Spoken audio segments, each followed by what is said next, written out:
অত্যন্ত হৃদয়গ্রাহী একটা বক্তব্য রেখেছেন। মাননীয় স্পিকার, 5 আগস্ট আমার ছোট্ট জাবির ইব্রাহিম গুলিবিদ্ধ হয় এবং অতিরিক্ত রক্তক্ষরণে শাহাদত বরণ করে। মাননীয় স্পিকার, আমি যখন ওকে দেখছিলাম তখন দেখছিলাম ও সাদা ফ্যাকাশে হয়ে গিয়েছে, একটা ফোঁটা বিন্দু রক্ত ওর ভিতরে ছিল না, পুরোটা রক্ত এই জমিনে পড়ে গিয়েছে। মাননীয় স্পিকার, আমার ছেলের মতো অসংখ্য শহীদের রক্ত ও বীর সন্তানের অঙ্গহানি আর্তনাদে ভাসছে এই জাতীয় সংসদ। দীর্ঘ 17 বছর পর নানা জুলুম নির্যাতনের পর এই রক্তস্নাত জাতীয় সংসদে আবারও অধিবেশন চলছে বাজেট আলোচনা, যা কিনা জুলাই না আসলে আসলে সম্ভব হতো না। মাননীয় স্পিকার, আমি মাননীয় অর্থমন্ত্রীকে ধন্যবাদ জানাতে চাই। 2026-27 সালের বাজেটে জুলাই শহীদ পরিবারগুলোর জন্য মাসিক ভাতা, আহত যোদ্ধাদের জন্য শ্রেণীভিত্তিক ভাতা এবং আবাসন সহায়তার জন্য 300 কোটি টাকার বরাদ্দ রাখা হয়েছে। মাননীয় স্পিকার, একজন বাবা অথবা মা সকল সুযোগ সুবিধা উঠে যেটা চায় সেটা হলো তার সন্তানের হত্যার বিচার। দৃশ্যমান বিচার ছাড়া কোনোভাবেই ফেসিবাদী ব্যবস্থার বিলুপ্তি সম্ভব নয়। বর্তমান সরকারের কাছে আমাদের দাবি প্রত্যেকটা হত্যাকাণ্ডের বিচার। মাননীয় স্পিকার, 2026-এর 21শে জুনের প্রশ্নোত্তরে মাননীয় আইনমন্ত্রী বলেছেন, 24শে জুলাই সংঘটিত মানবতা বিরোধী অপরাধে আন্তর্জাতিক অপরাধ ট্রাইব্যুনাল মামলা করা হয়েছে 80টি, তার মধ্যে 7টি মামলা রায় ঘোষণা হয়েছে, 22টি সাক্ষ্য গ্রহণ করা হয়েছে এবং 51টি তদন্তাধীন রয়েছে। প্রায় 2 বছরে 7টি মামলা রায় হয়েছে। এ থেকে বোঝা যায় মামলা কতটা ধীর লয়ে চলছে। মাননীয় স্পিকার, এই মামলাগুলোর আসামির সংখ্যা 463 জন, এই গ্রেফতারকৃত হয়েছে 174 জন এবং এখনও পলাতক রয়েছে 288 জন। মাননীয় স্পিকার, 288 জন পলাতক রয়েছে, এদের গ্রেফতারের অগ্রগতি কি?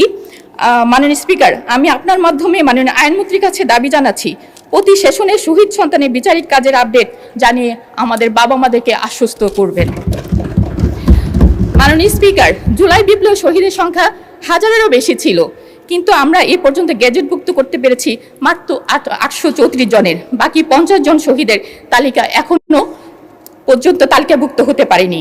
সুষ্ঠু তদন্ত সাপেক্ষে আহত জুলাই যোদ্ধা ও শহীদের গ্যাজেটভুক্তিকরণে প্রয়োজনীয় বরাদ্দ রাখা হোক।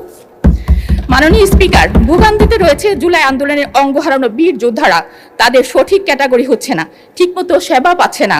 একজন আহত যোদ্ধা যারা আন্দোলনে হাত চলে গিয়েছে, সে কিভাবে ক্যাটাগরিতে থাকতে পারে? মাননীয় স্পিকার, এ ব্যাপারে আমি আপনার সুষ্ঠু তদন্তের দাবি রাখছি। মাননীয় স্পিকার, 844 জন শহীদ এবং 14,407 জন আহত যোদ্ধা স্বীকৃত। এই সংখ্যাগুলো পরিসংখ্যান নয়, প্রতিটির পেছনে আছে একটি বিপর্যস্ত পরিবার। এই পরিবারগুলোর পাশে শুরু থেকে যে প্রতিষ্ঠানটি দাঁড়িয়েছে সেটি হলো জুলাই শহীদ স্মৃতি ফাউন্ডেশন। আর্থিক সহায়তা, চিকিৎসা, পুনর্বাসন, মানসিক স্বাস্থ্যসেবা, স্মৃতি সংরক্ষণ সবকিছু এক ছাদের নিচে।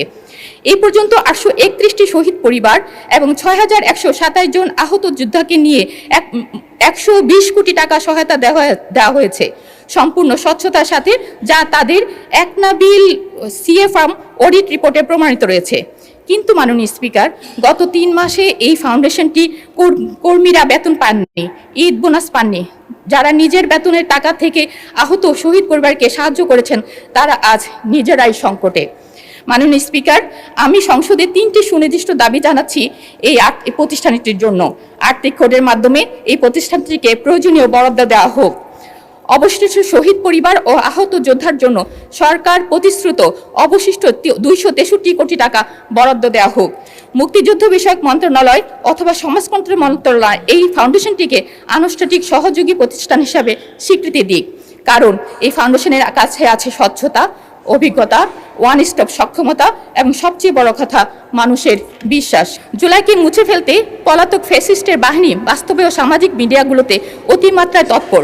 বিভিন্ন জায়গায় জুলাই যোদ্ধাদের উপর নির্যাতন, হুমকি, স্মৃতিস্তম্ভ পুড়িয়ে ফেলার মতো ন্যাক্কারজনক ঘটনা ঘটছে।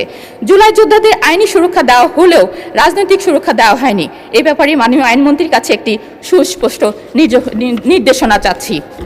মাননীয় স্পিকার, জুলাইকে বাঁচাতে হলে জুলাই বিপ্লবের ইতিহাস, আহত যোদ্ধাদের কথা এবং শহীদের স্মৃতি সংরক্ষণের জন্য জাতীয় ও স্থানীয় পর্যায়ে জুলাই স্মৃতিসৌধ, জুলাই জাদুঘর, গবেষণা কেন্দ্র এবং ডিজিটাল আর্কাইভ প্রতিষ্ঠার জন্য বাজেট বরাদ্দ রাখার জন্য অনুরোধ জানাচ্ছি, যাতে আগামী প্রজন্ম সত্য ইতিহাস জানতে পারে। মাননীয় স্পিকার, প্রাসঙ্গিকভাবে উল্লেখ করছি, জুলাই শহীদ স্মৃতি জাদুঘর কবে সর্বসাধারণের জন্য উন্মুক্ত হবে এবং কার্যাবলী পরিচালনার জন্য কোনো বাজেট রাখা হয়েছে কিনা। মাননীয় স্পিকার, আমরা ভুলিনি প্রিজন ভ্যানের সামনে দাঁড়ানো সেই মেয়েটাকে, যে তার বুকে সাহস দিয়ে সারা বাংলাদেশকে যে দেখিয়েছিল কিভাবে অন্যায়ের সামনে জীবন বাজি রেখে দুহাত প্রসারিত করে দাঁড়াতে হয়। মাননীয় স্পিকার, সেই মেয়েটাকেও ভুলিনি আমরা, ছাত্রলীগের লাঠির আঘাতে যার কপাল কেটে রক্ত ঝরেছিল। মাননীয় স্পিকার, জুলাইয়ের পর এইসব অগণিত নারী যোদ্ধারা হারিয়ে গেছে, কিন্তু তাদের হারাবার কথা ছিল না। আমি আপনাদের মাধ্যমে এইসব নারীদের সংশ্লিষ্ট মন্ত্রণালয় পুরো স্বীকৃতির আশা করছি। মাননীয় স্পিকার, আহত ও পঙ্গু ব্যক্তিদের জন্য আজীবন চিকিৎসা, ফিজিওথেরাপি, মানসিক স্বাস্থ্য সেবার বরাদ্দ রাখা প্রয়োজন মনে করছি। মাননীয় স্পিকার, একটি পরিবার কর্মক্ষম মানুষটি যখন হারিয়ে যায়, সেই পরিবারের সন্তানদের শিক্ষার উপর আঘাত হানে। শহীদ ও আহত পরিবারগুলির জন্য স্কুল, কলেজ, মাদ্রাসা ও বিশ্ববিদ্যালয়গুলোতে আর্থিক প্রণোদনা দিলে তারা ঝরে না গিয়ে সম্পদে পরিণত হতে পারত।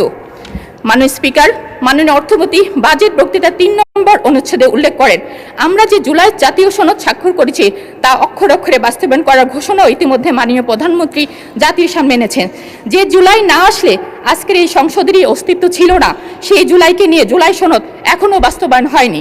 মাননীয় স্পিকার, আমি আপনার মাধ্যমে জুলাই সনদ বাস্তবায়নের আবেদন রাখছি। মাননীয় স্পিকার, সরকারি দল তার নির্বাচনী ইশতেহারে থাকা সুশাসনের সঠিক প্রয়োগ করে জুলাই সনদের পাশাপাশি এই বাজেটকে অক্ষরে অত্যন্ত হৃদয়গ্রাহী একটা বক্তব্য রেখেছেন, কিন্তু তার বক্তব্যের মধ্যে কিছু ব্যাখ্যার খুব দাবি রাখে। তার জন্য মাননীয় আইনমন্ত্রীকে আপনি যদি একটু সময় দেন, তিনি 300 কিছু বক্তব্য রাখবেন তার ব্যাখ্যার জন্য।